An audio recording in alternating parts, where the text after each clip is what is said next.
एक साहब ने सवाल किया है कि नाखून काट कर कहाँ फेंकना चाहिए, क्या रात को नाखून काटना नहुसत है? देखें, इसके बारे में तफसील कुछ ये है कि नाखून ये इंसान के जिस्म का कोई भी जुज़, कोई भी पार्ट वो काबिल एहतराम है। शरई नुक्ता नज़र से उसका एहतराम लाजिम है।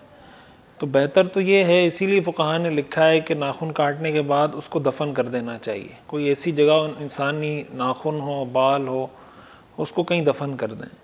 हर वक्त इंसान इस पोजीशन में नहीं होता कि नाखून दफन करे, या उसके पास ऐसी जगह नहीं होती, या उसके घर में ऐसी कोई सूरत नहीं बन सकती। तो फिर फ़ुक़हा ने लिखा है कि उसके लिए ये किया जाए कि किसी भी ऐसी जगह पर उसको डाल दें जहाँ पे नजासत और गंदगी ना हो। यानी मिसाल के तौर पर रास्ता है, रास्ते के किनारे पे कहीं डाल दिए नाखून, या किसी ऐसी जगह पे कोई वीरान जगह है, कोई ऐसी वीरान प्लाट है मिसाल के तौर पर, वहाँ उसको डाल देना चाहिए। ऐसी जगह पे कम से कम नहीं डालना चाहिए जहाँ गंदगी हो, नजासत हो। मिसाल के तौर पर जैसे क्यारी है, वहाँ डाल दें, कोई चमन सा बना हुआ है कोई, उसके अंदर आप डाल दें। बहरहाल नजासत में या लेटरीन में उसको बहाना, वाशरूम में उसको बहाना, ये नहीं करना चाहिए।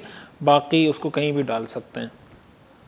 और दूसरी बात जो आपने सवाल किया है कि रात को नाखून काट सकते हैं या नहीं काट सकते, तो बिल्कुल काट सकते हैं, इसमें कोई हरज की बात नहीं। बाज़ लोगों में ये मशहूर होता है कि मगरिब के बाद झाड़ू नहीं लगानी चाहिए, कोई कहता है कि रात को नाखून नहीं काटने चाहिए, कोई कहता है कि फ़लाँ दिन कपड़े नहीं धोने चाहिए। इस तरह की जितनी बातें ये महज तवहुमात हैं, लोगों की बनाई हुई बातें।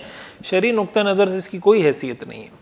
रात को नाखून काटना चाहें, दिन में काटना चाहें, सुबह काटें, रात को काटें, कोई हरज की बात नहीं है। फतावा अलमगीरिया में एक वाक़या नकल किया है कि हारून रशीद ने इमाम अबू यूसुफ़ रहमहुल्लाह से पूछा कि रात के वक्त नाखून काट सकते हैं या नहीं काट सकते, तो उन्होंने कहा बिल्कुल काट सकते हैं।